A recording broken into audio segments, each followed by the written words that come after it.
Planning Commission meeting. Do I have a motion to approve the agenda? I so move. Second? A roll call? Commissioner Newton, Yes. Commissioner Burt, Yes? Commissioner Bennett, Yes. Commissioner Kerr, Yeah. Commissioner Knopf, Yes. Chair Johnson. Yes. Are there any amendments to the minutes? Yes. I was a little confused, and then I got a little more confused when I saw that, let's see,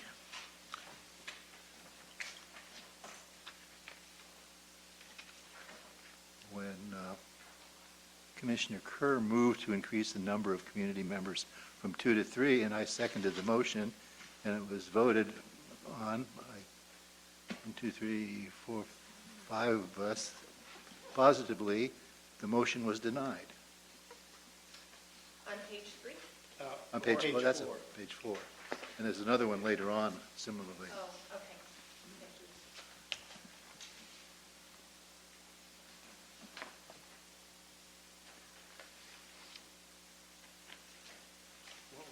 What was the other one?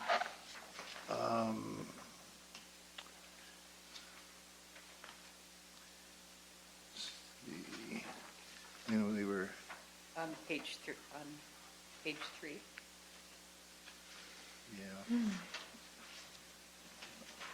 Yeah, this was the, At the bottom of page 3. yeah.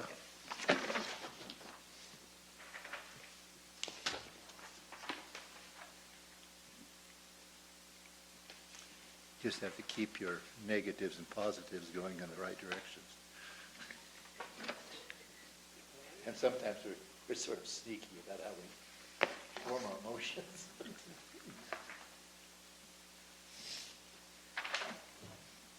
So are there any other corrections? Okay, do I have a motion to approve the minutes? I move to approve the minutes as revised. I second. Roll call? Commissioner Burt, Yes? Commissioner Bennett, I was not here. Commissioner Kerr, Yes. Commissioner Knopf, Yes. Commissioner Newton, Yes. Chair Johnson. Yes. This is a quasi-judicial hearing regarding the public hearing and consideration of SR 20-01, request by David Venato for a setback reduction to an existing garage in conjunction with the construction of a single-family residential. The applications are requesting a setback reduction to reduce the front yard setback from 15 feet to 9 feet 4 inches to allow for existing garage in conjunction with the construction of a single-family residential. The property is owned by Steve and Sally Michael Aslis and is located at 3188 Pacific Street, tax lot 2200, map 51031DA in residential moderate density zone. Code section 17.12.040 standard requires a minimum 15-yard setback. The request will be reviewed against the municipal code section 17.64.010 setback reduction provisions established. Does anyone object to the jurisdiction of the Planning Commission to hear this matter at this time? Does any commissioner member believe he or she has a conflict of interest or a personal bias? Has any member had a ex parte contact or made a site visit? Site visit. Side business? Site visit. Side visit. Okay, staff report? Yes, the subject property consists of a 100-foot by approximately 115-foot lot, approximately 11,372 square feet from RGIS, with an oceanfront setback reduction as shown on the site plan, and that's Exhibit A2 in your packets. The previous dwelling was placed on the lot according to Clatsop County records in 1946.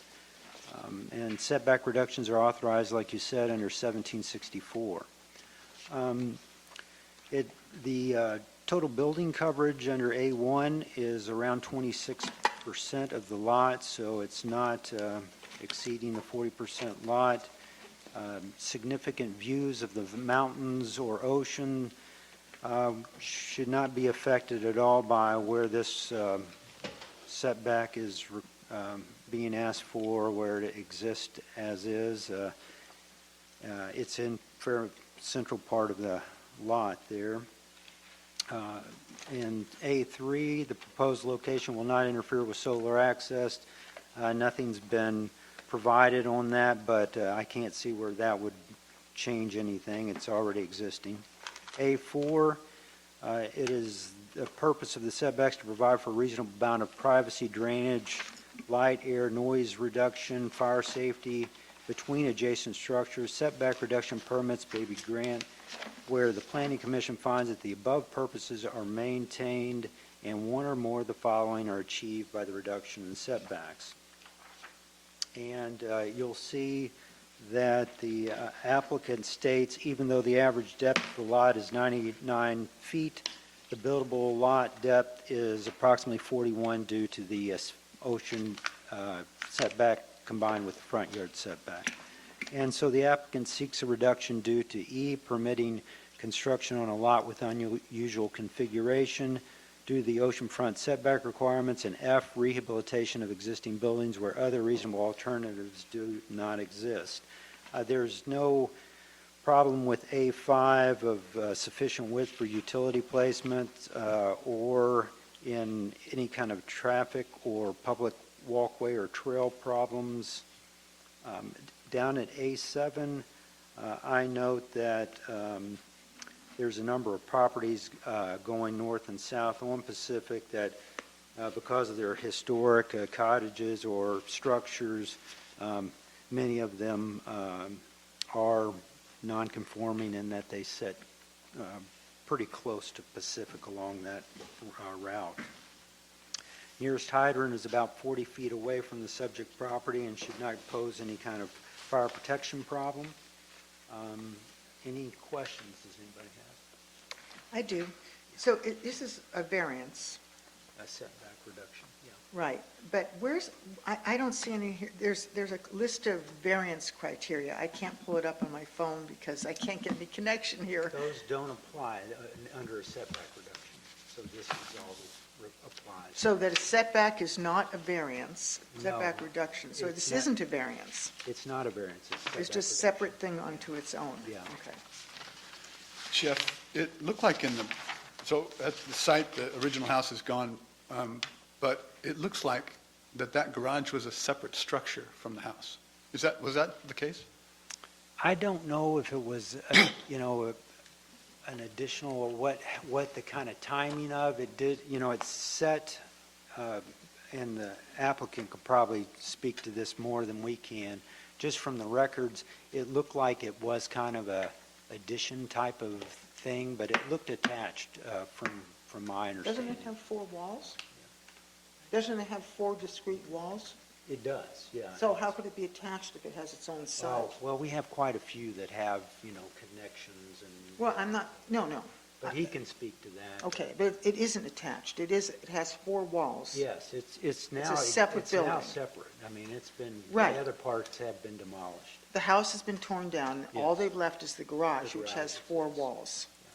So it's not an attached garage in that they're sharing a common wall with the house. Not currently. But but it wasn't ever. How could it have been? It's Uh, an outside shingled wall. But we have quite a few different structures that historically they've been put together. And so, cobbled together, lean-tos, all kinds of things that cottages were placed together and just added on to.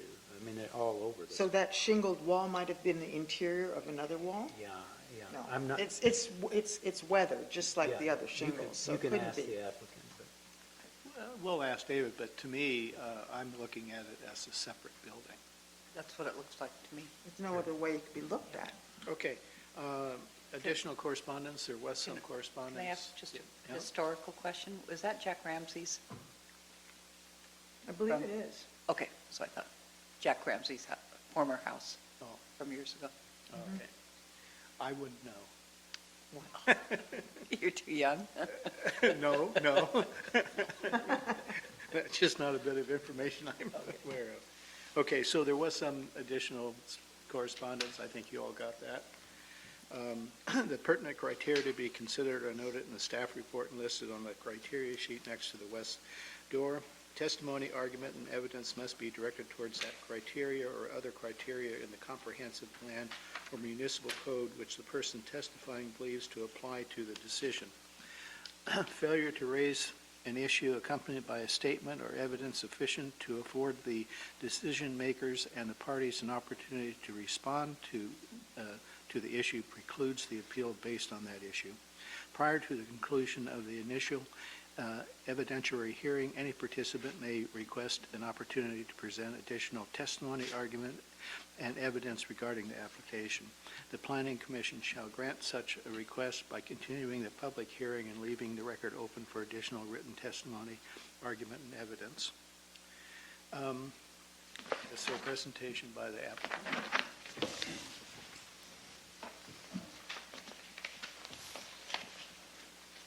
Yes, my name is David Beneda, Colavan Architects, representing Steve and Sally McAllis. And it took me a while to learn the pronunciation of their name. Well, believe me, I understand, but it's McAllis. It is Yeah, it's real simple when you get used to it. Michaelis or McAllis? McAllis. It's, okay. Yeah. I actually brought, in addition to the site plan, a couple photographs that I'd like to just share with you. I brought 10 copies, so if you wouldn't mind, I'll distribute those real quick.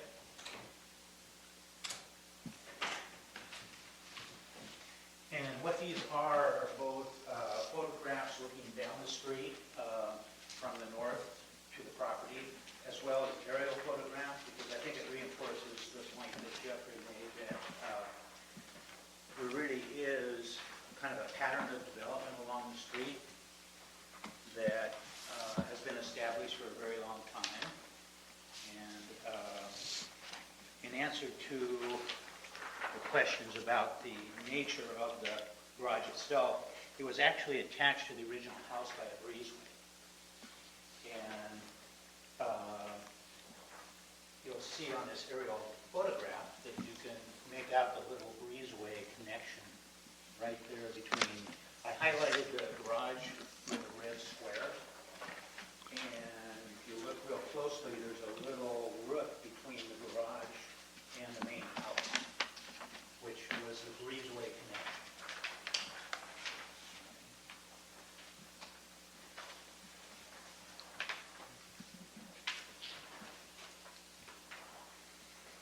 So when the decision was made to Thank you. when the decision was made to tear down the house and keep the garage, it was a relatively easy thing to do. The breezeway was simply a roof connection between the two. There was a distance in the neighborhood of 6 feet between the original garage and the original house, but all evidence indicates they were both built in 1946. So both the garage and the house were built together and have been in existence in that location since 1946. It was the desire of the McAllises to retain the existing garage for a number of reasons. One of them, and you can see from the photograph that I included, is this is actually looking south towards the property, and the fence in the foreground is actually a neighbor's fence. And as Jeffrey referred to, and as hopefully you can see from the aerial photograph as well, there's kind of a pattern development along Pacific that kind of predates the actual zoning code and incorporation of the property into the city of Cannon Beach. And if you guys are familiar with it, 1946 was, well, before me.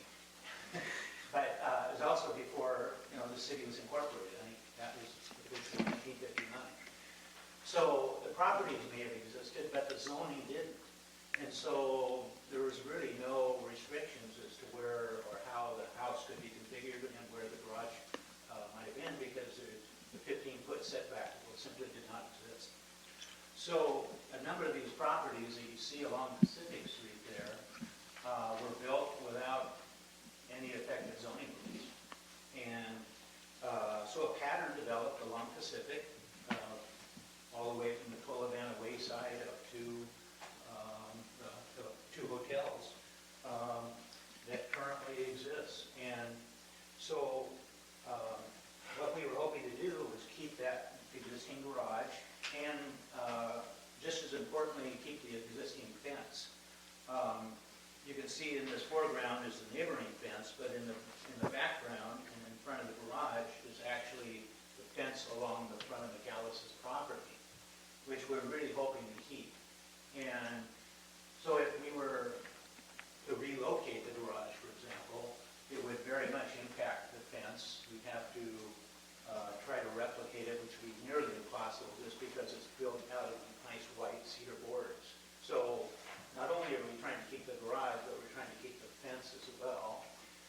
We're also trying to keep the existing utilities that serve the property. And if you, sounds like most of you did visit the property, the majority of the servicing utilities are located on the south side of the driveway, kind of at the corner of the property. So that kind of leads me to the site plan. And the reason for retaining the garage in that location. And let me get this mounted. Because obviously we looked at, alternative locations for the garage. I've actually highlighted the garage, as you can see here in red. This is just a bigger version of what the site plan that I submitted.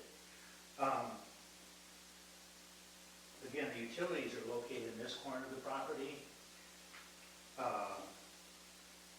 In the early planning of the house, for obvious reasons, they wanted to locate the entertainment area of the house toward Haystack Rock, which is to the north and west. So we've got kitchen, dining, living room, and master bedroom actually wraps around the existing garage. But what's interesting is the property line and the street right away aren't necessarily, the property line and the street itself aren't necessarily corresponding. In other words, the edge of pavement is actually still 24 feet from the face of the garage. So it's fully capable of supporting two parked cars in front of the garage as well as two in the garage. Now, as we all know, we only need to accommodate two cars, and that's easily accommodated in the garage. But it's not like the garage is so close to the edge of pavement that it's an unsafe condition at all. So I think that's fairly significant. The other thing is you can see the location of the existing fence, and based on the photographs, the adjacent fences as the properties march to the north is actually in the right-of-way. It's over the property line. But based on the pattern of development, you can't physically see the property. So those fences essentially become kind of the border of the street. And so it's just kind of an interesting pattern of development on Pacific Street, the way it was developed.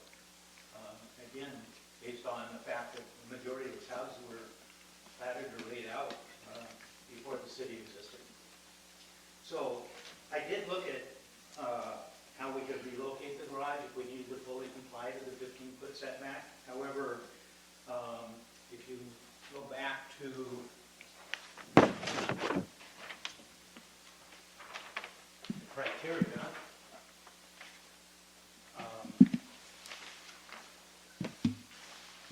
there is a consideration in the code as far as the setback wording, and that is permitting construction of an oceanfront lot with effect of the application of the oceanfront setback reduces the depth of the located within the required setbacks or less than 40% of the lot's depth. So this lot is slightly trapezoidal, it's not a perfect rectangle, so I calculated the average depth of the lot being 99 feet. So the criteria here is that it doesn't reduce the depth of the lot within the required setbacks or less than 40% of the lot's depth under the standard. Reduction of the required setback shall be considered only in the setback opposite the required ocean-front setback. So in our case, we actually have an average depth of 99 feet, and the buildable depth of the lot is only 41 feet. So we're like 1 foot off of what that standard's calling for. So, but I think it's significant that there's wording in the ordinance here that considers the impact of the oceanfront setback on lots with a unusual configuration. Can you tell me what the unusual configuration is? Well, yeah, it's, Is that the lot outlined in the yeah, dark? this is actually the lot. So how's that an unusual configuration? Well, because the oceanfront setback impacts it so much. So every house that's on the ocean front is considered unusual configuration? Well- I don't think that's what the statute, Well, you have to look at the overall city, and there's a lot of lots that aren't on the ocean, and this one happens to be on the ocean, and it's impacted by the oceanfront setback. but that isn't unusual configuration. That would mean every single house that's on the ocean front is considered to have unusual configuration because it's sitting on the, because it has an ocean front. I don't think that's what the ordinance anticipates when it talks about unusual configuration. That's why they're evaluated so highly. What? That's why they're evaluated so highly. Well, there is consideration here in the. Right, wording of and the setback. yes, but it doesn't say that it's unusual configuration as far as, they're two separate things, is what I'm saying. Okay. I've seen you do this before with an oceanfront house, or at least some other architect said it was an unusual, it fit into that criteria or that slot or category because it was on the ocean front. That isn't what the statute says, or the ordinance. That's not what it means, that it's unusual configuration just because it's, because if that was true, then every single house on the ocean front would be entitled to a variance because it's sitting on the ocean front. Yeah, That's not, well, I guess what I'm saying then is that due to the impact of the oceanfront setback, and the ordinance does recognize that the reduction in required setback shall be considered only in the setback opposite the required oceanfront setback. So that's what we're looking for, is a reduction in the setback in the front yard opposite the oceanfront setback. how many square feet is this house in its entirety? How many square feet? Is of the whole house, not the footprint, the whole house. Boy, I don't have that figure in front of me. We're at, Your sheet says, it's 47 feet. Yeah, it said almost 5,000 square feet. That's what I saw, and I just want to make sure it was right. yeah, we're at 26% lot coverage and 40%. I know that. I mean, I was asking you how big the house is. Let's see, the first floor is 2402, and the second floor is 1700, so, And the garage is 598. yes, correct. So the total square footage is 47. 4700. Okay. So in this exhibit that you gave us, A2, in the garage that exists there now, it looks like there are steps that are coming up to it, no? No, those steps are in the new addition. Okay. Yeah, So then inside the garage, right. is that a bathroom? No, it's a furnace, just Oh, okay. utilities. Yeah, And then the new porch on the north side, is that gravel or paving that goes out it'd be concrete. concrete? How high is it? How tall? I think we have it 3 steps high, something like that. Do you know how many inches high it is?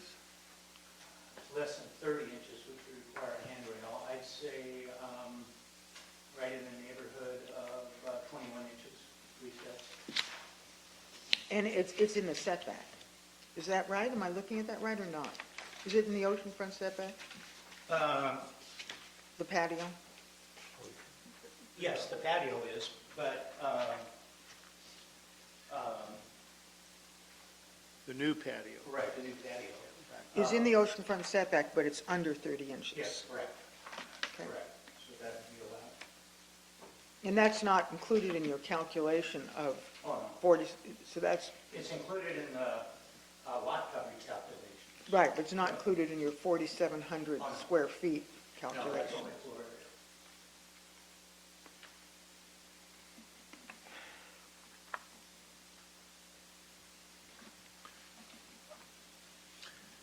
Can I ask you a question? Sure, absolutely. Well, the criteria, rehabilitation of existing buildings where other reasonable alternatives do not exist. So why is there no reasonable alternatives? Well, anywhere else on the site would relocate the driveway, Yeah, and it would impact the fences there that we're hoping to keep. So the fence is actually made of relative, I mean, it's original to 1946. So replicating that fence would be a considerable challenge. couldn't you just use the same wood again? you No, know- it's, I mean, after a while, cedar dries out, coming apart, it wouldn't come apart easily. There's no guarantee that it could be torn apart, reconstructed in a different configuration. Oh, 'cause So people- that's part of it, People do that all the time, they repurpose wood. sure. But that's, I mean, 1946 cedar is relatively fresh. So you're saying that is your answer to, there's no reasonable alternative because you don't want to mess up the fence? That, and we'd like to take advantage of that existing structure. There's no reason to tear it down and relocate. Okay. Um, I guess you just have a different reading of the ordinance than I do. I don't understand how that fits into F. 1764-010A4F. I don't see how those answers answer that question.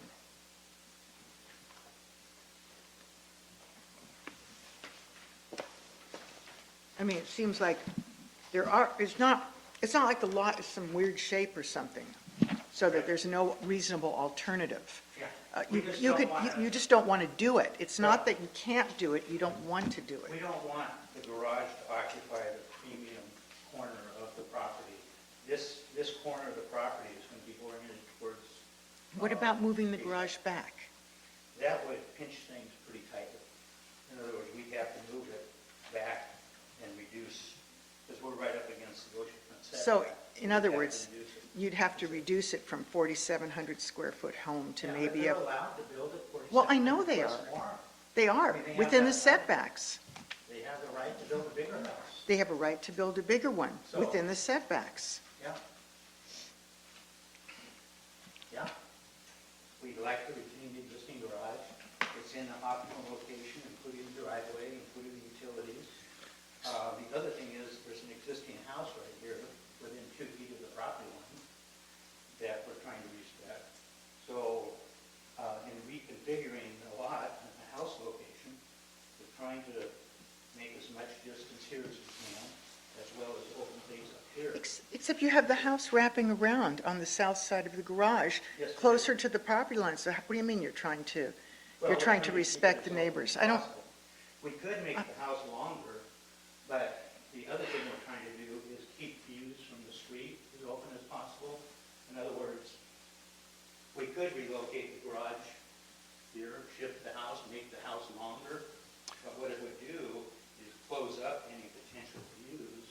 We could get within 5 feet of the property lines. on yeah, the I side. know. And close down any views you'd have walking from the street. So we're trying to keep the house as consolidated as possible in terms of its length. And by doing that, we need a little bit more depth.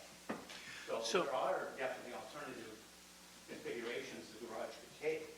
It's just, I think it'd be detrimental to the design. So the garage is a square building, Yeah, 24 by 24. 24 by 24. Okay. So, so if the east side of the garage were taken back to 15 feet, Right. would that give you enough room for 2 cars inside that garage? Actually, no. If we left the front rear wall of the garage in place and just moved the front wall of the garage back, no. You really need a minimum of 20 feet for a garage, and right now this is 24. So we'd have to reduce that by a little over 5.5 feet. So we'd be down to about 18.5 feet in the garage. The other thing we wanted to do, again, is keeping the house as narrow as possible, keep as much privacy for the yards.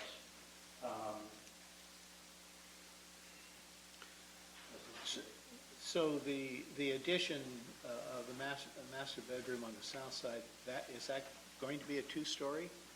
No, this portion is 1 story. The 2-story starts basically where you can see a fireplace right here, and goes north from there.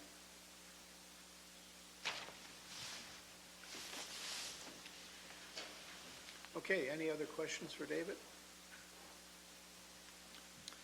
So what's the height of this house? It's about 27 feet, 6 inches roughly. So it's, what I try to do is always stay below the 28 feet by, Yeah. margin at least 6 inches. So it'll have a 5/12 pitch and 27 foot 6 inches.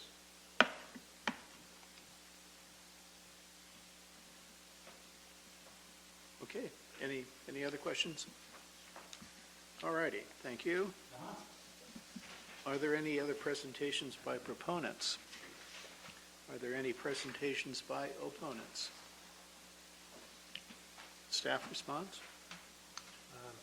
No further comment. Okay, David, do you have any other additional statements? No, just Oh. thank the commission for your consideration. It's Okay. always a challenge, but I appreciate your consideration. Okay, Make it good. all right, thank you. Okay, this concludes the public hearing side of this issue. We'll move on to consideration. Mr. Chairman, may I ask for just a 1-minute break? Can I run to the loo real quick? 1 minute, I'm going to get... Don't time me, but I'll be fine.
I'm sorry, Clay, we've already adjourned. Oh, good, are we on our way home?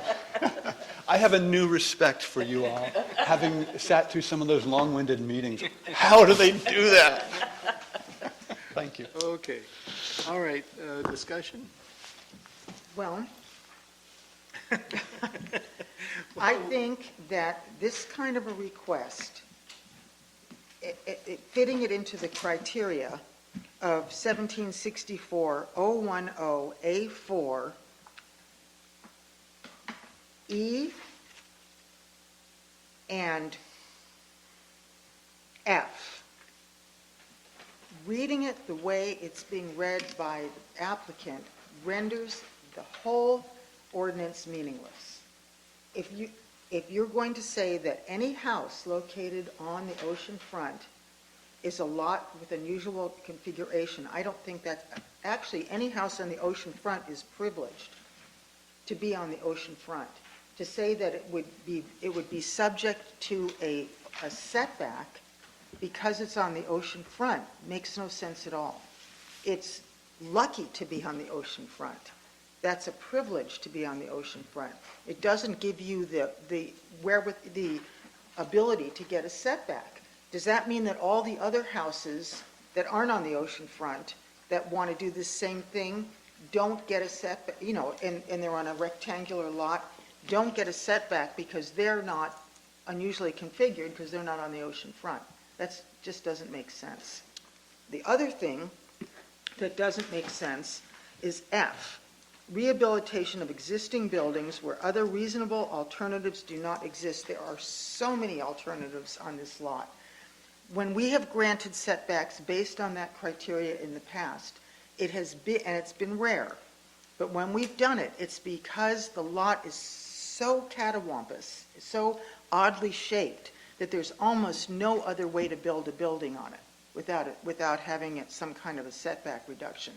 Because the lot is incredibly small, or the shape of it is just so strange, like long and narrow, and that there's no other possibilities.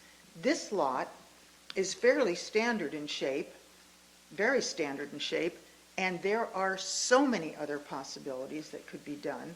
And I just don't see how this fits into the criteria. And I think we have to there has to be some logic, and so far I haven't found it, that fits those criteria.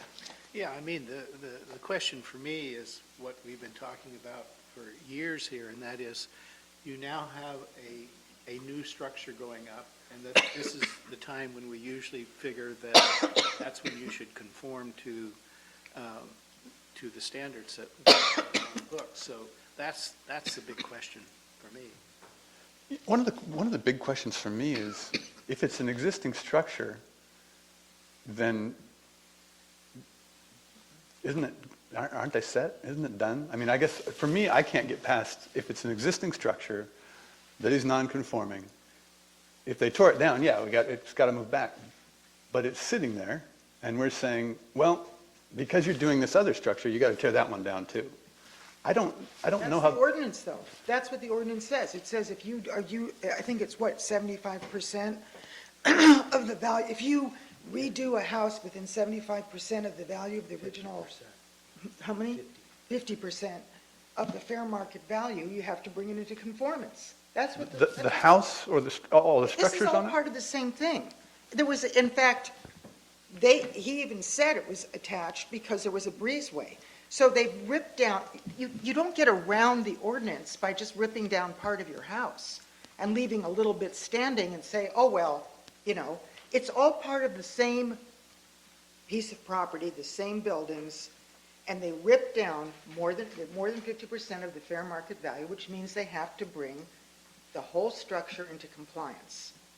If that was true, then you could just leave a room standing anytime you want it. If it's attached, but, connecting a roof does not necessarily make it an attached dwelling. But it's part of the house.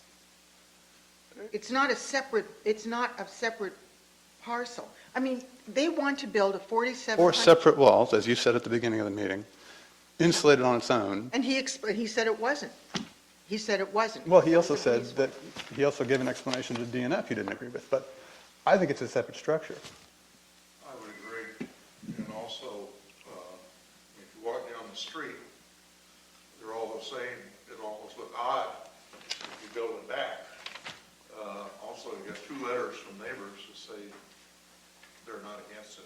I don't know, to me, it seems like a reasonable request. I agree with you, Lisa, on the points about the rationale for it. And I think we have to be very careful for a number of, this seems to be one of the more popular issues we're talking about are these variances. But at some point, I'm kind of going through, okay, well, let's look at what's been done out there. What's my common sensometer say here? The fact that they're working with an existing structure, I kind of like. I kind of like that they're not tearing something down. I think it's more expensive to build to that standard. I think while it wasn't eloquated as well as I would have liked to have seen, I think they're trying to maintain a historic standard there. And as I look at that street, I think it will help blend this in. And as I thought about what they would do in place of that, I think it starts to look like a parking garage. If you force them to comply to the standard, you start seeing houses that really don't blend into that neighborhood.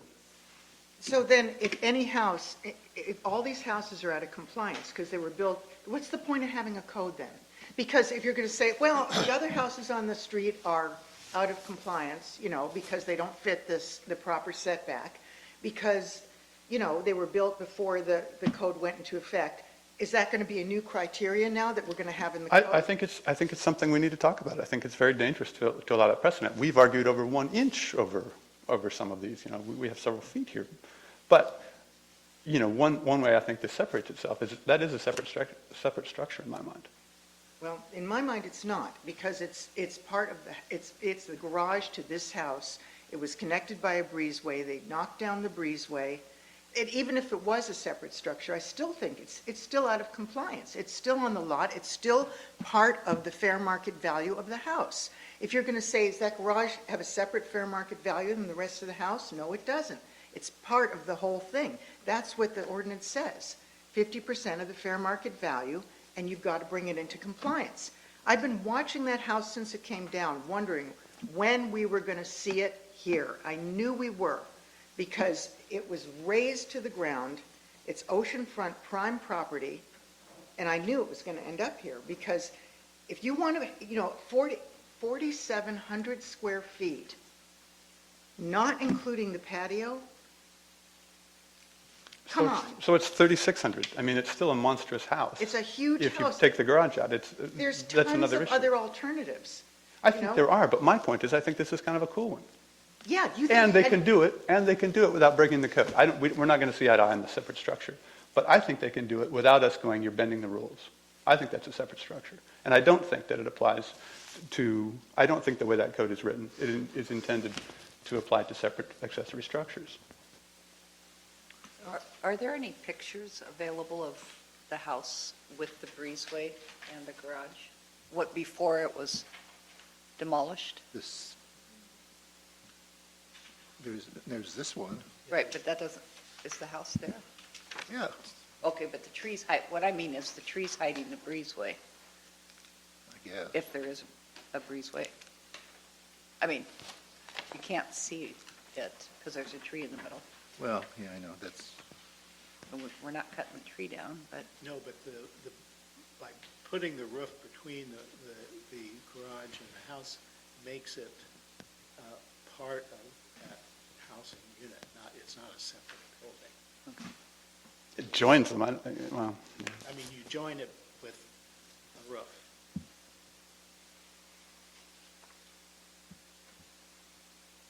Yeah, I mean, when I argued that it was a separate thing, it's before I even knew there was a breezeway there.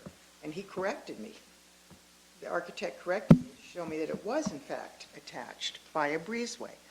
I mean, I think that it's a dangerous precedent, because then you're basically saying, well, if you can,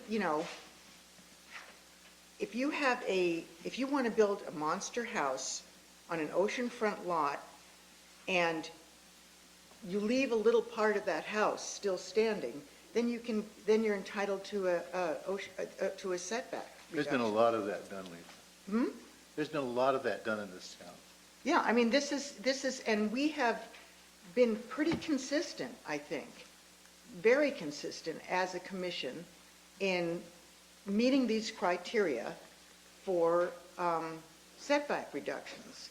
And are we going to all of a sudden now, okay, if we do it now, okay, what about the next setback reduction comes when it's not a fancy, when it's just some little, 1,600 square foot house, but it's on a really odd shaped lot, and they want a setback reduction, but, they don't leave part of the house standing. So, I just think you either follow the rule for everybody or you don't, unless there's something unusual, really unusual about the application. And in this case, the lot is not unusually configured, number one, and number two, there's hundreds of alternatives. They could even reduce the size of the garage. They could keep part of, to tell you the truth, I don't believe for 1 second that they're going to leave that old siding on the garage and keep it looking the way it is now. It's not going to be funky the way it is now. Believe me, I would be very surprised if they put up a brand-new modern house and leave a funky garage sitting there in the front. I don't think so. I think they'll probably reside it. I think it'll be much fancier looking. It's going to be in the same spot it is now, but it's going to look very different. It well may be, and I can't speak. I understand, and I think there's probably room in our meetings for a conversation around the size of houses. I can't connect the two. And I think that when you have someone who's going to build a big house, us taking away this separate structure, or us taking their ability to keep this as a separate structure and saying you have to push this back, I think we're going to look at something that would be much worse than what we would end up if we allowed them to keep this, regardless of the siding. It's not a separate structure, though. I don't know where you're getting that. It was attached to the house. What does it attach by what? A breezeway. What's a breezeway? Well, Breezeway makes it part. What? How so?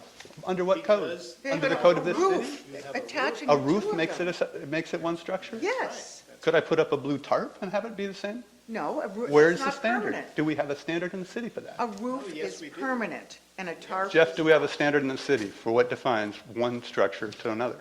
I think that The we'll... first question I asked when Yeah. we sat down. Yeah. No, I don't think that it's defined in our code. So we get to define it. You define it differently than I do. So if someone has a breezeway, Okay. they have a separate structure. I'm not- Go ahead. Yeah. One thing is, I don't know where you're going with this, the attached, detached, but it's not part of the standard here. I don't, so it may solve some arguments that you have over a point, but really, what does it speak to the standard? That's, I guess, is what I'd like to bring us back to. Well, one of the standards I'd like to see is if all of these houses, as we've been told, have violations that reach into the street, the last thing I want to see happen is, an enforcement of that as the standard, that this is okay, and that anybody else who wants to come in and bulldoze down one of these houses and buy the next door lot and put up a large structure can follow the violation of the street frontage that all these other houses have. And I think that's a lot of the problem here for me. I mean, I'm the first one in this room who started attacking this business of making exceptions one after another for all of these pretended excuses for needing a variance. And I have real mixed feelings. I'm not even sure how I'm going to vote on this at this point, but I think that the last thing we should be doing is every time there's a chance to enforce the code, there is in this case, we find some kind of an excuse based on what's around the house, how it lines up, how it's not really quite as out of sync with the code as, 12 other houses on the block, and so forth and so on. because I think that everybody that walks into this town and wants to build a house ought to be told they have to follow the code, first of all, and that they, there are no excuses, period. I mean, if that's a criteria with the other houses on the block, then why even have a code? Why don't you say, well, the code is, it has to line up with the other houses? Well, we have some stuff like that, like the frontage, ocean frontage is based on where things sort of line up, already. It's. Well, not really, it's not supposed to. It does, it should too. Yes, that is the language. Well, I remember that, but there is, you still have to be a certain amount of feet back from the line of vegetation. Depends, You do. it's either or. You have, and to the, If your neighbor is way over the setback, it doesn't give you carte blanche to go over the setback. it's an average, yeah. Well, I think somebody needs to make a motion. Well, I make a motion to deny to deny it. There's so many other alternatives that can be done to make this work. So many. I think the attached, detached is, I mean, we could argue that till the cows come home. I mean, we're not going to see eye to eye on that. I originally asked that question when I sat down, and Jeff told me it was attached, argued that it was attached. And I argued that it wasn't attached. And then David got up and explained that it was attached. I was wrong. So, This is the longest motion I've ever heard. yeah. Okay. Well, so I'm moving to deny it. Is there a second?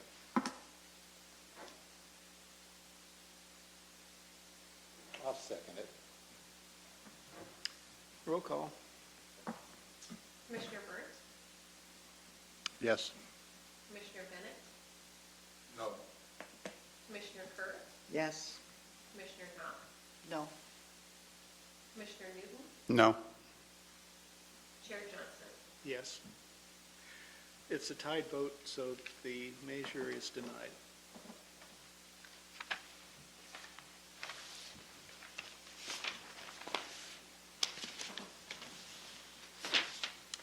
Okay, do I get a motion for the chair to sign the appropriate orders? Would you please sign the appropriate order? Is there a second to that? I second. Okay, roll call.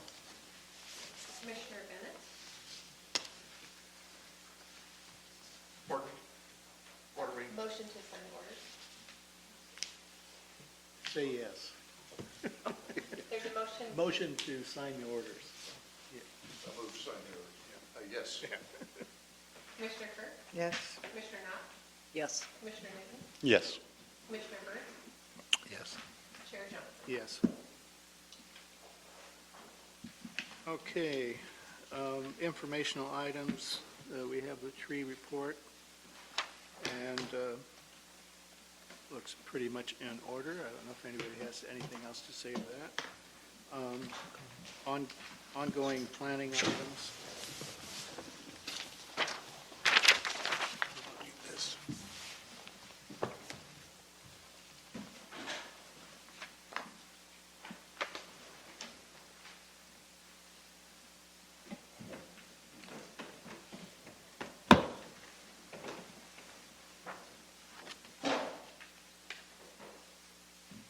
What are we doing? I thought, what'd I do now? Tired of you, Barb.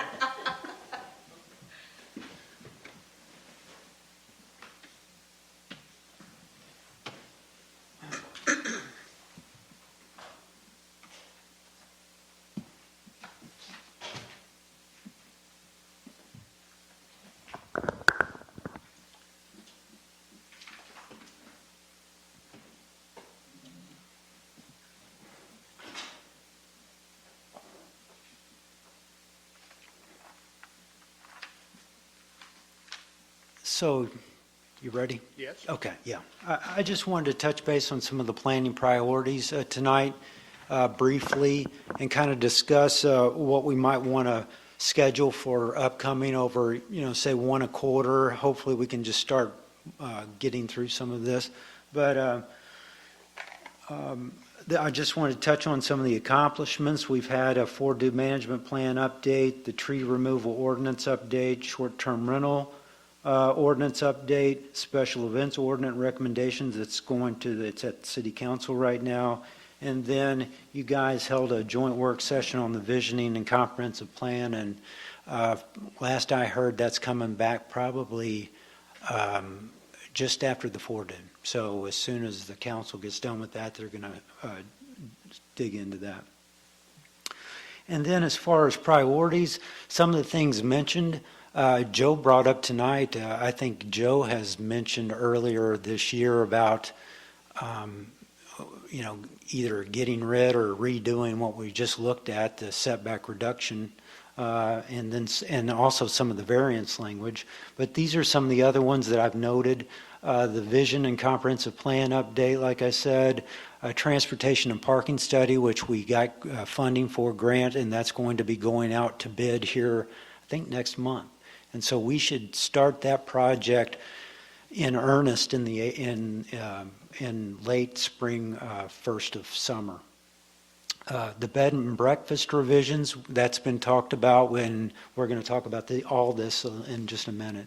Accessory language revisions, housing size alternatives, affordable housing alternatives, and the design review language revisions, which I'm working with the design review board now on that.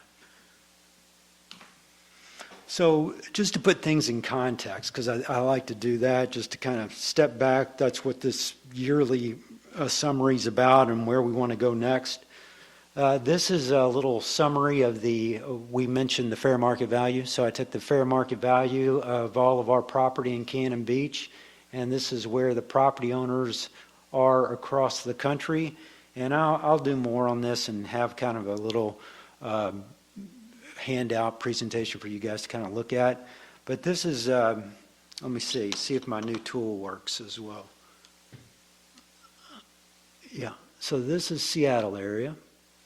I can't read that little thing at the bottom right corner that was there, so. Oh, yeah, What okay, is so red? that was just the different values, okay? Right, So But I can't see. that's up from 0, which is that cream color in totals, to about $335,000 worth of value is that first coloration. And then they scale up to, let's see, I think it's around $40 billion worth. What's the bright red, the fourth, the Yeah. second one from the bottom? These down here? Yeah, Okay, so that's, you're looking at a range from 921,000 up to around $2 million. Okay? And so then, that's my next one. So this is Portland area, as you can see. This is us over here on the coast. And then that's Seattle. And if you do break it down into by states, you'll see that Oregon has about 76% of our value in ownership, and Washington has about 15%, and then California is around 2% of the value, and then, roughly spread across the nation. And what year is that? This is the latest of assessor value, I think it's 2018. And so that's the real market value for properties in Cannon Beach and where those ownerships are. About 30% is within Cannon Beach. And so to keep looking kind of at context, in 2000, the median household income for Cannon Beach were $39,000. Median home value was at $254,000. That's census data. The closest I can get from census-related data, which is American Communities, which is a sampling of data, is 2017. That's the most recent. And that's household income is now up to $48,800. Median home value has jumped to $468. is that for, but is that people who live here This is Cannon Beach. This is only Cannon Beach. Second homeowners. All Cannon Beach, yeah. That's just, All those people who live in Lake Oswego, their median income is $48,000? oh, no, that's Cannon Beach's median household income. So Oh. people living here. Residents. Yeah, sorry, yeah. Okay, Thanks well, for, that's- yeah. Okay, so that's, so, yeah, and that's part of that point, right? 24% to 84% increase from household income versus median home value. Now, when we start digging into this further, I can get down to, who actually is, living and working here and the differences, and that. But I just wanted to bring up those points because we live in a very unique situation. Some of the most important issues are the things we're talking about, but that's state and national. ADUs, just in the last 5 years, the state's taken action on ADUs, making those required in single-family areas. In fact, the large metro areas in the state and across the nation, even Minneapolis passed it citywide, has also done the same thing where they're no longer really R1 districts, no longer single-family districts, because they can now either, I think Minneapolis allows it up to at least duplexes now in every area, but the state now is looking at up to 4 units per any single-family area. And this all gets back to the missing middle housing, which has kind of been a challenge for at least 20 years, and it's growing, where the previous slide points out, we're just not producing enough housing, and especially different types of housing that meets the needs of those people in the area. So back to the issues, one of the things we talked about was bed and breakfasts, and we keep coming back. You'll notice when you guys ask me, do we have a definition for attached and detached? No, our language is not very current. I mean, if you look at most of our language, it comes from the 1990s, and a lot of this stuff it's just not really defined. So bed and breakfast is it was one of the first kind of heartburns that we had over the past year. Well, it's 2 guest bedrooms, 1 off-street parking spaces. So concerning 2 of our big, problem issues is about this. But, it really is a way within our jurisdiction where you could have truly what functions kind of like an Airbnb. This is the closest we have to that. And do they pay taxes, hotel taxes? Or Yeah. A bed and breakfast does pay taxes? Yes. Hotel taxes? Mm-hmm. And so, So, one of the big questions on this, that when it came up, was that the B&B is not transferable to the new owner. right, yeah. So that's some other things I kind of want to talk about. Yeah, so these are all the areas in Cannon Beach. That's North Cannon on the left, Central Cannon Beach in that middle slot, and then south in the. So any R2, R3, or RM zones is where it's conditionally permitted right now. And so, to put it in context, yeah, we said, we at first touch, this is crazy, allow all this. But, it does, if you look at it in context, it's only allowed in R2, R3, and RM. It's conditional. It means you got to come before you guys. The problem continues with the land, which is an obvious problem. Up to 2 unlimited guests. So bed and breakfast is by the numbers. There's 9 approved units. 4 are currently in operation. That's the number of bedrooms. Compared to our short-term rentals, where we have 109, 14, 50 unlimited, 41 5-year. These are a little older numbers. I'm going to update these when we do our short-term rental task force next week. Compared to the seasonal homes, so 773 units as of the 2010 census. So this is the way that looks in a breakout. So this is the math from the census, and you'll look at our short-term rentals fall. They take out about 11% of our total housing units. Of the 1,800 housing units, we have 11% in short-term rental. How does that compare to area around us? You can see the two green areas, that's seasonal. So short-term rentals is that dark green, and the light lime green is the second homes. So we fall somewhere in the middle of the pack there. I think so much has changed since 2010. I mean, I think when we get new census numbers, it's going to be. I am really excited to see that, but, you know, it'll still be a few years out. But, you know, honestly, I did that breakout with the ACS. It's not as refined, but it wasn't as, I mean, there was differences, there was changes, but it wasn't as much as I kind of thought. You know, I can bring that back. At the short-term rental, I'll have that, you know, kind of that break. Yeah, I hope, because I mean, I'm not trying to dispute your numbers or. I can't believe that, Lisa. But I don't think it's accurate. I really don't. I Oh, don't know yeah. what you're basing it on. 2010 it was. Well, yeah, 2010. Yeah. Those numbers are from 2010. That's 10 Yeah. years ago. Yeah, oh, okay, I see what you're saying. That's what I meant. Right. I don't think it's, I mean, I look at my own neighborhood. Yeah, it's no longer accurate at all. Yeah, It's well, totally we will see, right? And, you know, And are you basing it on people who are repaying their taxes, right? Their short-term rental taxes and, no, that's taken from census data. oh, so people who are self-reporting. Well, you know, I'm I'm not, just yeah, asking. you. I'm not making a judgment. I'm asking. Well, yes, we're always making judgments, but that's what we're here I'm keeping that for. to myself. I'm Yeah. just saying, Yeah, it's self-reporting. it is, but that's the best we can do, so right now, you know. I mean, we've got sampling data, like I said, and I can show you that which is American Community Survey, but that's sampling, so, you know, that's which do you weigh?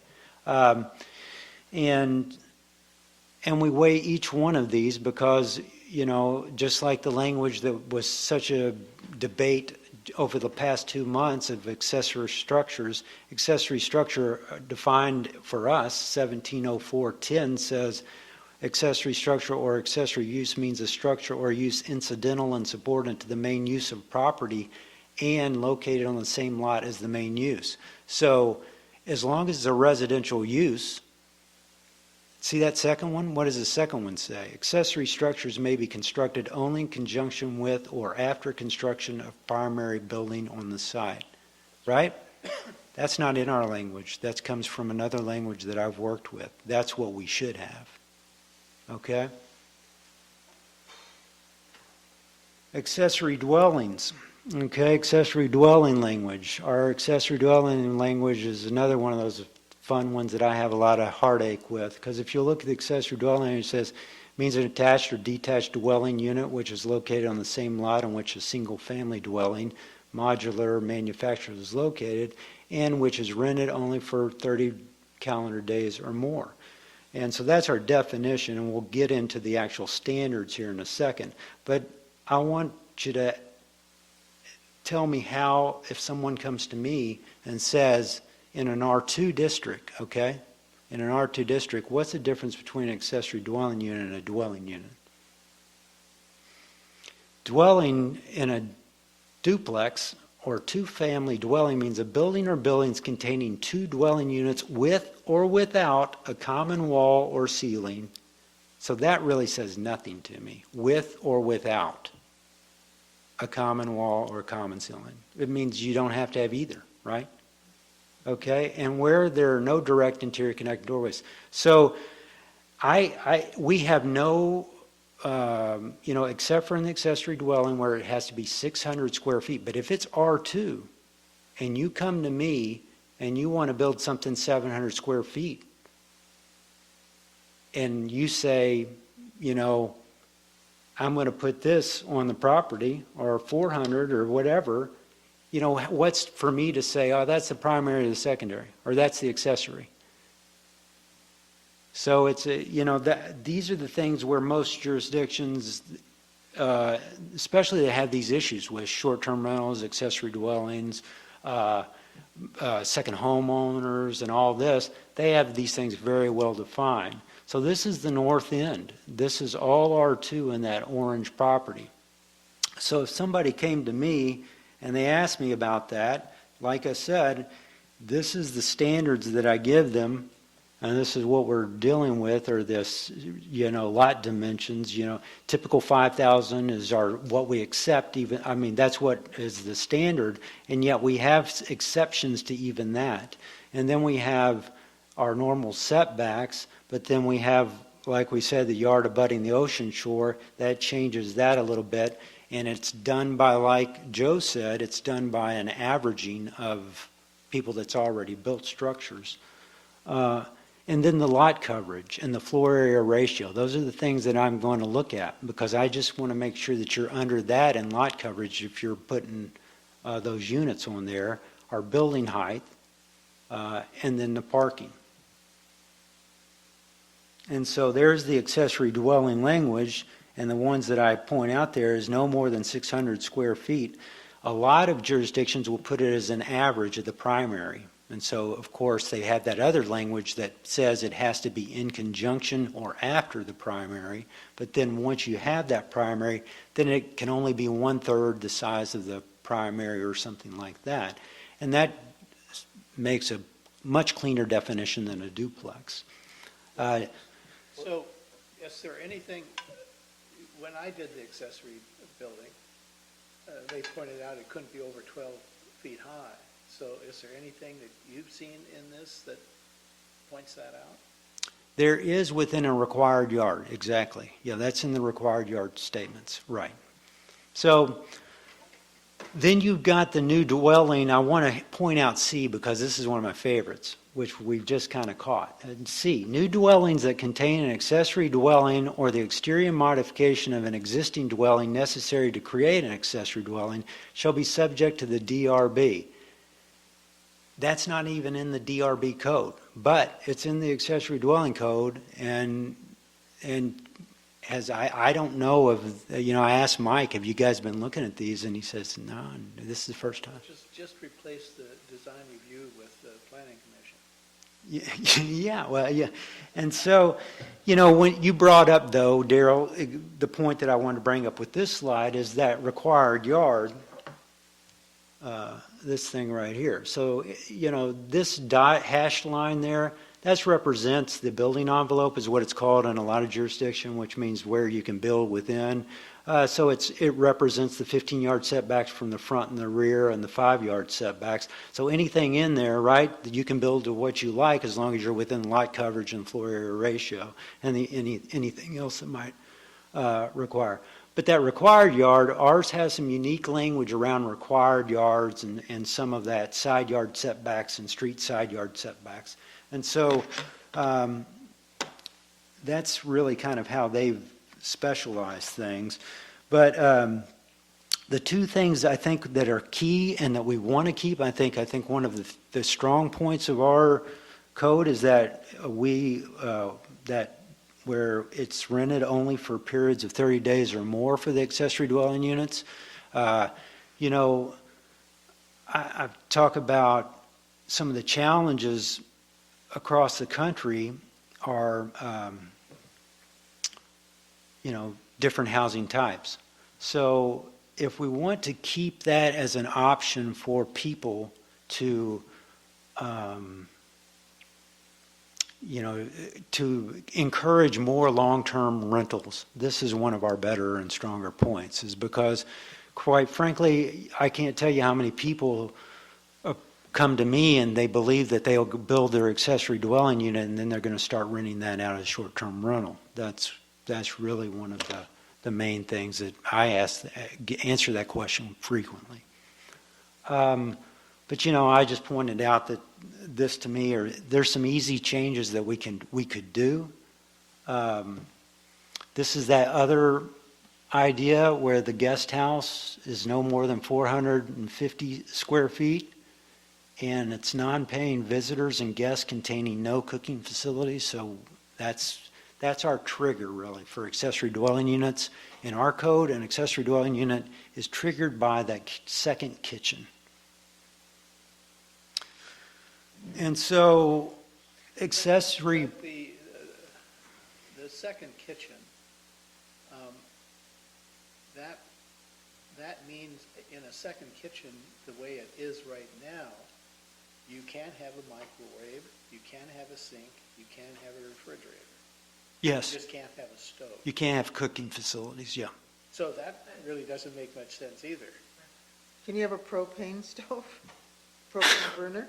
That would, no, we wouldn't allow that, no. How about a reflector oven, But it's, fireplace? Yeah, it's very, yeah, I mean, it's challenging, that's what I'm saying. I don't think we really have very good language around this. And so we also have this, which, we don't track accessory. A lot of jurisdictions, if you want an accessory dwelling unit, you have to get a permit to get an accessory dwelling unit. That's a permit, and so then you can track that, right? So if somebody were to come in, just like you said, Daryl or Joe, I don't know who it said, but if they come in later and put in the burner or the kitchen or whatever, if we don't really know, I could spend the rest of the evening kind of looking back and showing you what we have in records. That'd be fun. I'll bring you out but we don't really track this, so it's hard for us to even know what exists now. So if they did add that, that's what I'm saying. So, Let me tell you what happened when I added a living area above my garage when we first built here. And my brother was building this, and he went down to the building, I don't know if it was manager or inspector, the person who inspected all the building in town at that time for Cannon Beach. And we had designed this living space so it didn't have a stove. And we just put a shelf there. yeah. Because that's how I was thinking, we would just do an accessory dwelling. And when he went to the city, the building inspector said, "Oh, I don't want you jacking around with, I know what you're going to do. You're just going to get this thing built, and then you're going to put a plug in and, and be in the kitchen business." And Ron said, "No, that's not what we're going to do." But he said, "What I want you to do is just put the stove in, because you're going to do it anyway. And I want you to do it right, so when I inspect it, it's done right." What year was this? That was in 2011. Wow. So So we have a little stove in this. Yeah. This accessory, it's this non-permitted accessory dwelling. So I'm not hearing this. I know you're not. It's all over the town. ask today now, there's a great track record of Yeah. I mean, I got official permission to do it. Yeah, yeah. Well, and so I have a lot of those examples, Joe. I agree. Yeah, no, it's something. But they used to, and I have seen in our history by locations in some of the records, they used to ask for this annual submitted notarized sworn statement that we haven't been doing it, and I, asked Mark about that. So, we can start that. We can start a lot of this stuff, but we don't do it. Well, I think the annual submission of a notarized sworn statement is meaningless. Yeah, yeah. But why did we stop? Because of lack of staff? I don't know. It's well before me. I don't know. It hasn't been a thing. So, I'm just picking one here for instance, because size was one of the things we're talking about. So this is in the R2 district. It's in that north end we were just talking about. So it's fairly recent. If they came in to put that garage in there and they wanted to do that first, would I stop them from doing that? Should I stop them from doing that? Why? It's R2. They can have two dwellings on there. So why should I stop them? Well, if it's an accessory dwelling. What if it's a have an primary? accessory to something. How do you define that as primary or accessory? Well, then the next one better be under 600 square Why? feet. We don't say that. It's a R2. They can have two units on there.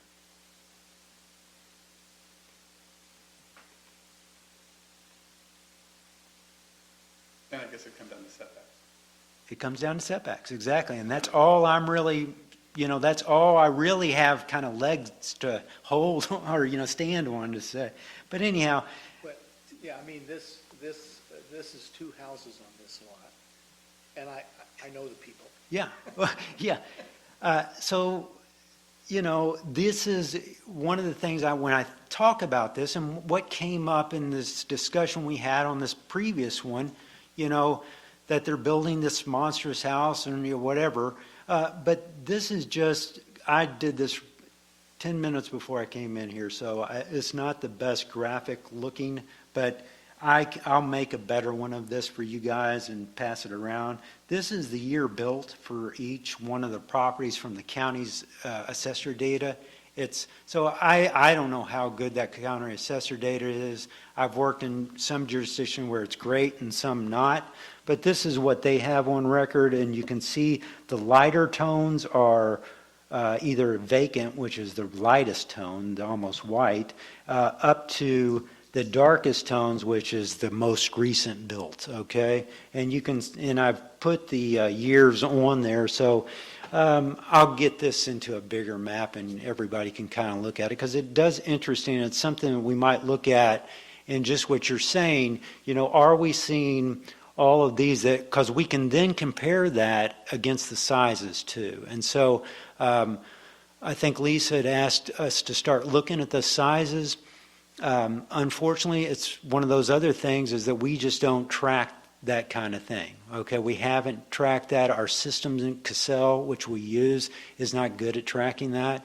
The county, you saw, they do track it, at least from the assessments, and they're updating that at each one. And Because the data is available, isn't it, is it available in the tax records, or is it available? that's yeah. it's the tax record. So I haven't approached the county, but it's something I'd like to do. We have some of that data, at least what I started to do, at least for the 1 year I wanted to get some together just to look over the last 3 years. And I can at least pull the addresses of the new single-family residences over, those last 3 to 5 years. And I can pull those addresses and then go get the data just manually, kind of like this. But I also will approach Clatsop County, and they may be able to just print me off the citywide data on this. We would still have to, I don't know, they've got the year built here, like this one says 1924. So I'll ask them about their data and how granular it is, whether you can get, what year the new addition was done and how much that was. That's what we're getting at when we start looking at these sizes. But I can at least, I think with some of the data we have, start doing some of this and looking at that over the last 5 years to just kind of consider some of that. But Jeff, can I jump back on that? Yeah, sure. So you've got the age, you've got potentially square footage. Yeah. Where do you go with what we talked about doing relative, what we talked about discussing in more detail, the size of some of these houses? Where do you see us taking that next step? I mean, how do you, Okay. we understand there's big houses. Yes. We No. quantify that, but Yeah. where does that go? So what I propose, at least, is to kind of get some unit sizes, look at the trends, or look at the kind of the averages of what we have and where they're going, but also to kind of look at other codes, Aspen, Ketchum, some of those other cities that use sizes as a basis for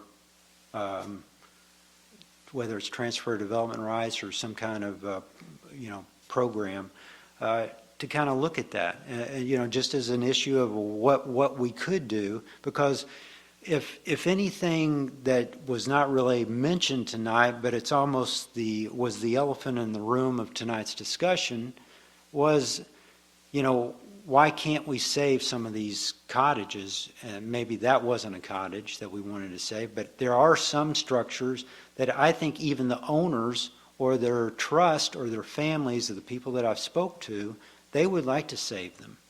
But what incentives there to save any of those? Honestly, there's nothing right now. And so when you look at what, and that's what I was going to get into right here is, okay, so if somebody comes in, what's their incentive, or it's to build the biggest on that 5,000 square foot. And how we do that, this is from that building plan we just saw, okay? We hold them to a lot coverage, right? Where R2, it's got to be 50%, and 2,500 is this kind of max allowed. And then we look at that floor area ratio, which is 60%, and you'll see they're getting right at 60%. They're maxing it out, okay?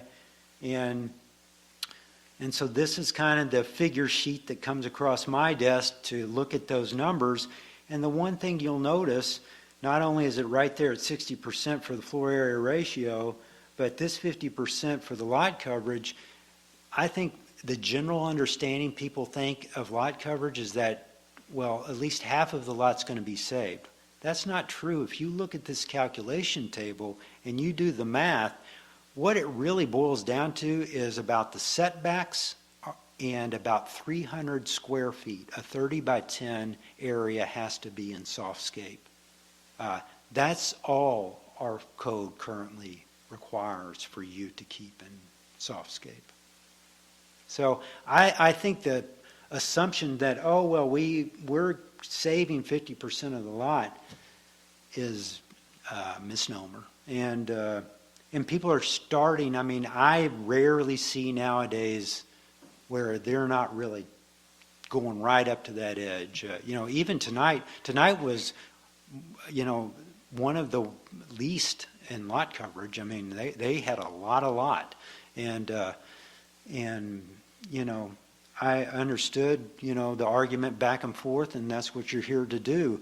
But, there is a good point on that other side that, yes, they could come back with something massive, and they could. And that's, so that's what we might want to look at, maybe some of the things that would incentivize some people to save or give them an opportunity to save these historic structures if they want to.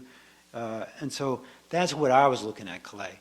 Jeff, if I may. Yeah. While it might have, I agree with you. I think we are on the same page. I'd like to fast track something like that. I don't mean to be presumptuous or too, I don't have a better word, bossy. But I don't need the statistics. Okay, good. Every time we've been in Yeah. this room, we have, not every time, most times we're in this room, we have Well- people looking for a variance looking to do this. Historic overlays are how these are shut down. Yep. You put historic overlays over these neighborhoods and you say, hey, you cannot tear these structures down. There's other districts that have addressed it. Yeah.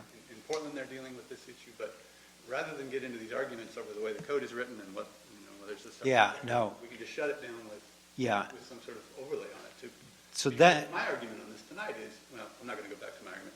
I think there's a lot of value in protecting the historic integrity of the town, and Yeah. we're losing that, and we're losing it every time we sit in here.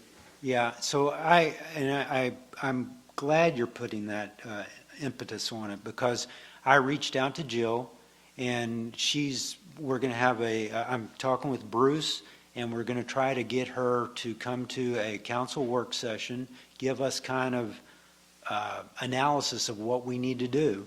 And so thanks for passing that along, and I think that will lead to kind of a joint work session with the city council, hopefully within the next month, and we can start kind of that push to kind of look at these things and get something done. Just quickly, this is the name of a person I gave Jeff this week in Portland, who specializes in workforce housing.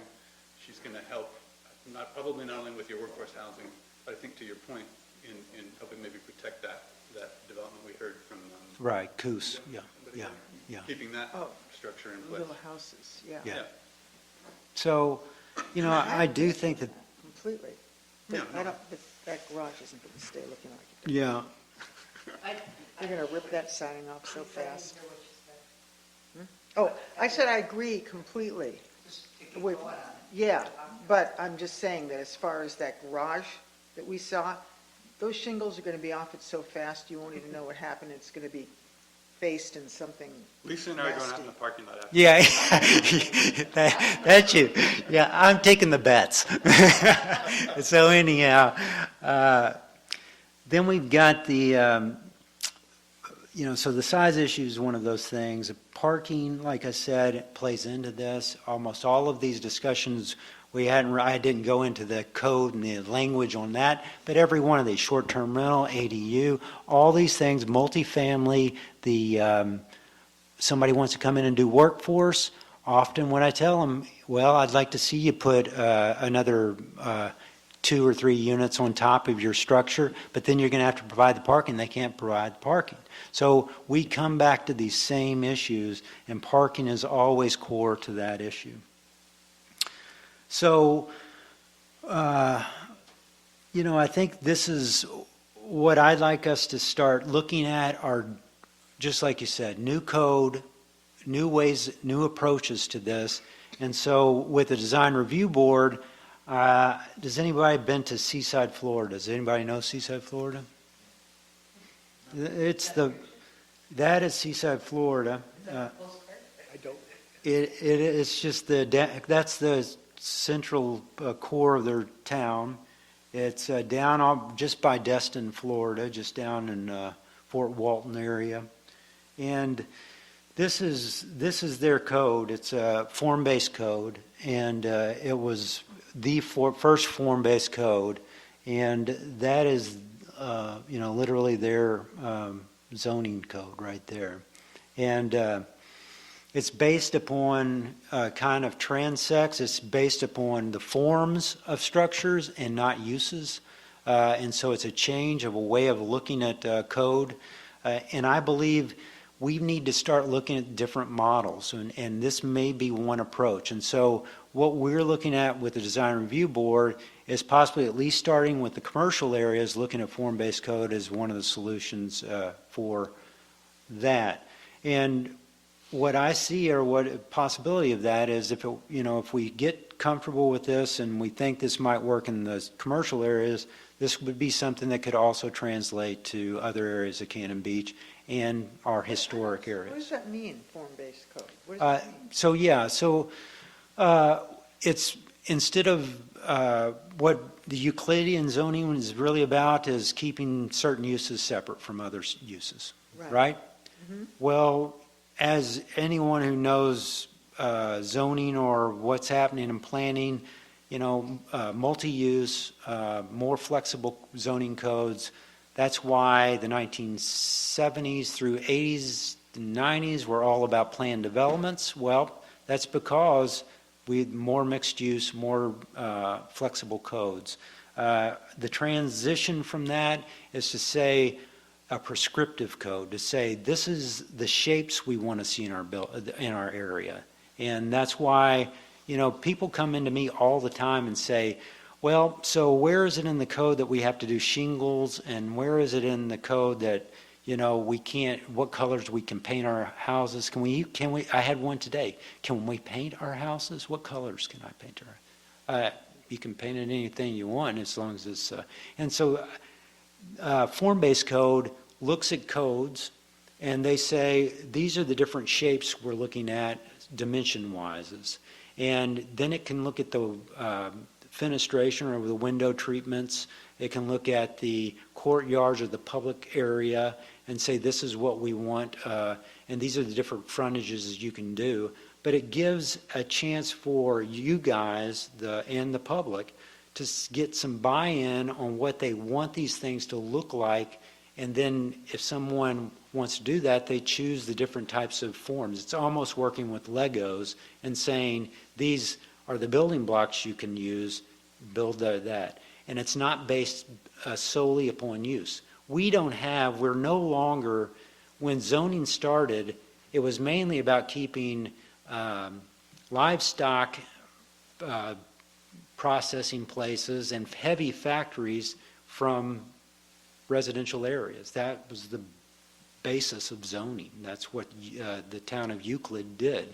And so since that, that's how it's worked. We've kept uses away. We allow certain uses. some cities you go into and they have 300 uses, and, you can do them in these 12 areas or whatever. No longer.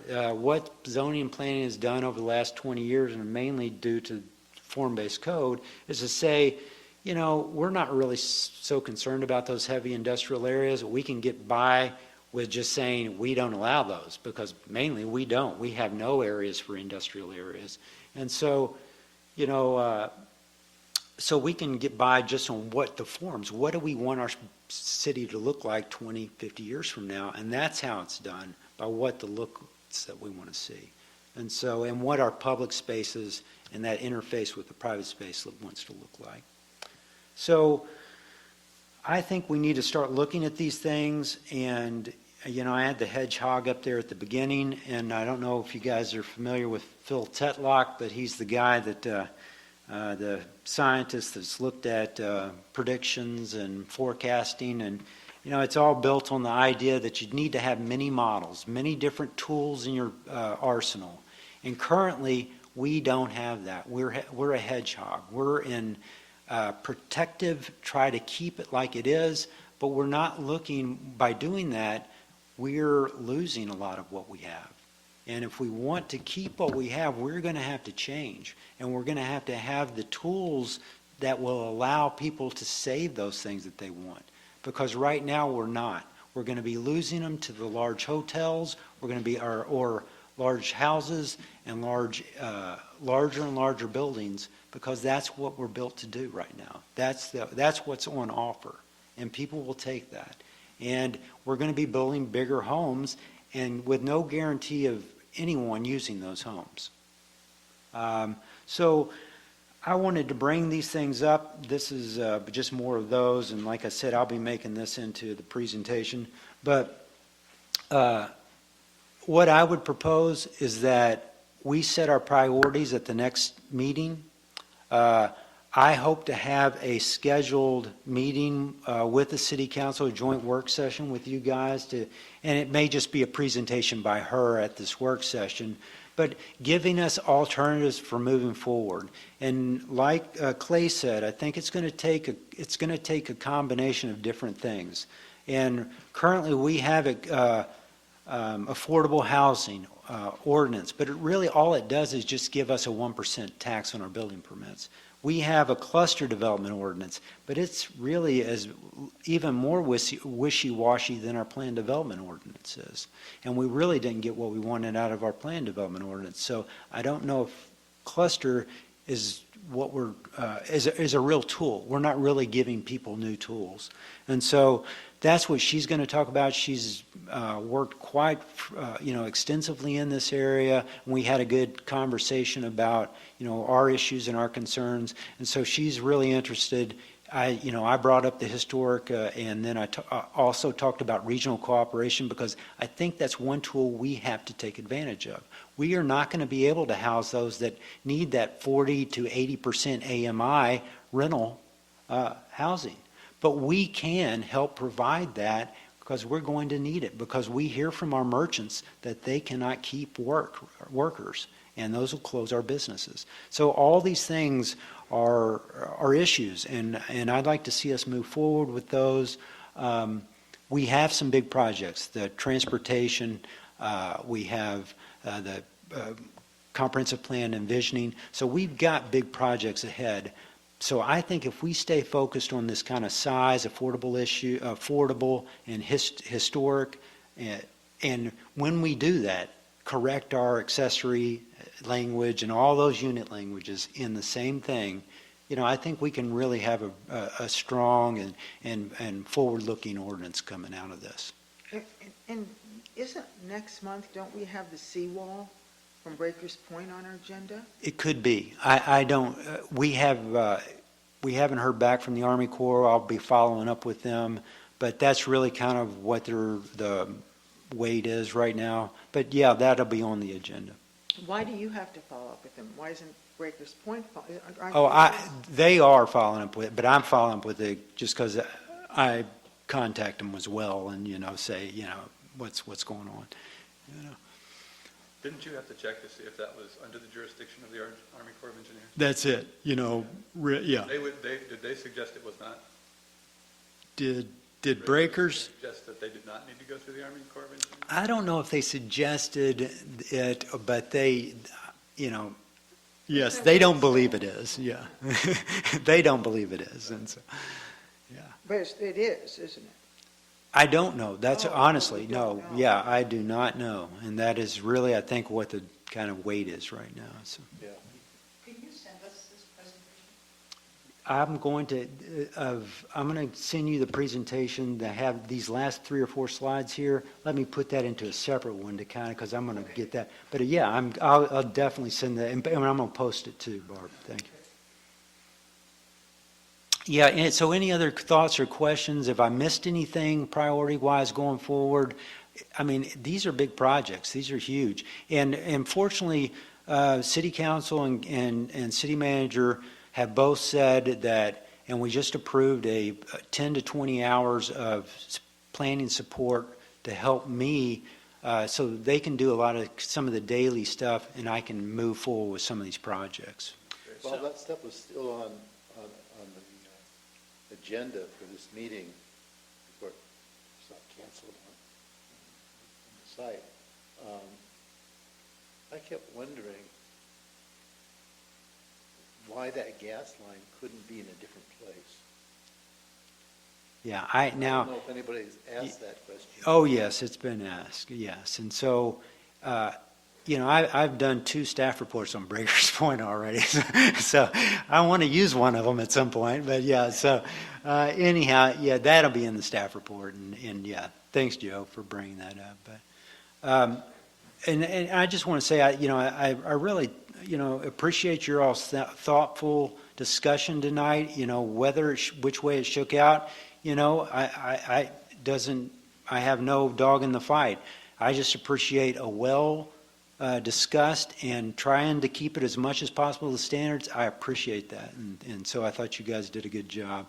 But let me know if there's other planning concerns, there's other issues. But this is the way I think, I've kind of heard your all's discussion, and this is the way I kind of got a feeling you all wanted to go. Let me know if it's not. So, for me, I mean, it seems like we've had these presentations, we keep putting off these agenda items. What I would like to see in our next meeting is something that I think we can accomplish pretty easily, and that is the bed and breakfast changes that we need to make. I think Yeah. that should be a fairly easy, So, we could tackle. so that is one of the topics I want to talk about then before we go, okay? Because if we're going to go that route, right, because there's really 2 routes you can go. Try to do it with one ordinance or split it up, right? If we are going to split it up, at that next one, we'll talk not just about the bread and breakfast, but what else we can tackle with a minor. Because you do not know the hassle in the Oregon land use law of how much notice and how costly it is to a jurisdiction to do a land use change to their zoning ordinance. It's expensive, and it takes a lot of time and resources. And so if we are going to do that, I do want to not just do bed and breakfast, let's try to get some of those other that we talked about. Okay. I'm getting frustrated with pushing all this stuff on. It's like, let's accomplish something. Well, I would just remind you, and go back to that first slide, we haven't been pushing. We've done short-term rental, special events. All those things have come through this year. We really haven't had much workspace. So the reason we pushed bed and breakfast off was because of this issue of the, let's get all the little ones together and do it in one thing. So I'll definitely have drafted up some scenarios or proposal language, and then you guys can pick and choose which ones you want to deal with in this minor, okay? Well, what if, and you might have just said this, but what if we took care of the bed and breakfast one, and then moved to the next, and then moved to the next, and had our little package, and we could just Yeah, do it all at once? so, That would feel like we were kind of advancing. Yeah, them all. that's- Doing them all at the same time. I think he said that, Is that- that the notice requirement. It's the notice. All the requirements for doing that is very expensive. Oh. So it's better to try and do a few of them at once. Yeah. Because otherwise, for each one, you have this huge notice requirement, you have, you know, I guess I wasn't clear. What I was thinking is we go through it, don't vote on it, just go, okay, I feel pretty good Yeah. about it. Let's come back to this, and then come back to it in one meeting when we have 2 others or 3 others. Yeah, so, If it's a land use process that's going to be terribly involved, what I'm saying is, we should be able, as this committee, to at least go through the bed and breakfast and put the verbiage that we want to have, and if it needs to go through the land use permit process, we can hold off on that, but at least we can finish what we need to put into it. yeah, on right. this issue. Yeah, and I think that you guys are on the same page. Yeah. Yeah, exactly. Same thing. And that's what we'll do. Well, let's just start moving through it. I'll get those into a cluster, and we'll just start going there, okay? So the short-term rental committee is having their first meeting Task force Task is force. next, yeah, Tuesday. Tuesday. during the day, or?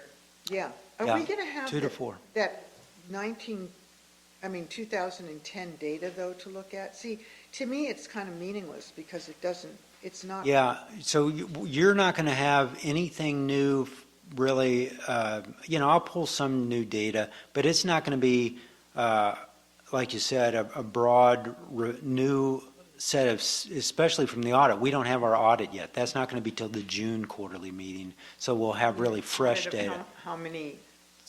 How many people paid short-term rental taxes? I mean, is that what you're talking about Yeah. by an audit? We Well, don't no, have that. that doesn't come in until next month. And so all that kind of, what we'll do at this meeting that's coming is catch half of the folks who haven't been involved so far. So we will be going through a lot of the data that we went through with the short-term rental ordinance, but catching people up on that, we'll have some of that kind of updated. And we have a new host compliance, a new scraping service, and we'll look at that a little bit. But, we're going to also talk about what we want, what kind of data we want. And quite frankly, to get to what you're getting at, we don't have $100,000 to spend on the people, the professionals, to do something like that. We just don't. And I don't know what you would really gain from that, to tell you the truth. Because quite frankly, when you say, well, this is not really telling me much, well, if we're comparing it apples to apples, which we are to our regional partners, I think it tells us quite a bit. And we're going to be seeing more and more of that as we build this picture. But I And thought by the time the 4 years is up, we will have new data. We will have the 2020. Didn't some of the other jurisdictions, though, that you had on those charts of comparisons, haven't they passed new ordinances since 2010, which have sort of significantly changed the landscape of a number of short-term rentals to I would say, residents, like Gearhart, for example? if they have passed legislation, but they've only capped. And so I don't think it's going to change too much. And whether ours changes, yeah, it's going to change ours as well as we start phasing down numbers on that. So that number is not even reflective as what we currently have. And so we're going to be updating what we have and doing the best with the data we can. But if we go in saying we're never going to get perfect data, well, you're never going to get perfect data. I just think it's way underestimated. Yeah. Based on, I can't base it on anything but my own observations, like my street, for example. I mean, I just, that's all I can base it So on, you're, what I see. and we'll talk about this at the short-term rental meeting, but one of the things that we will be able to do is pull up exactly which ones are doing it. We can go site by site and look at every short-term rental in the city. And, so of what we have as confirmed short-term rentals. They register. Yeah, that's. Well, gonna be sure, interesting. but we have gotten, and we'll be looking at the complaint side. So, that's one of the things I want to get most out of this, is that it's not just a bunch of anecdotal, well, yeah, this is what we see on my street. But I live here too. I have complained and been told that, well, can't really do anything about it because we don't have proof. Well, We you have a have different set of cars there every 5 days or 2 days or whatever, every week. And so obviously, they are renting it out unless they have an incredible amount of friends. I'm just saying, as far as complaints, those aren't really responded to all the time either. Well, we will bring that up with our code enforcement official who'll be there, okay? Lisa, are you on that committee? All right, well, thank you all. Okay, Thank you. okay. Thanks for all that work. Anything else for good of the order? Nope. Nope, okay, we're adjourned. Jeez.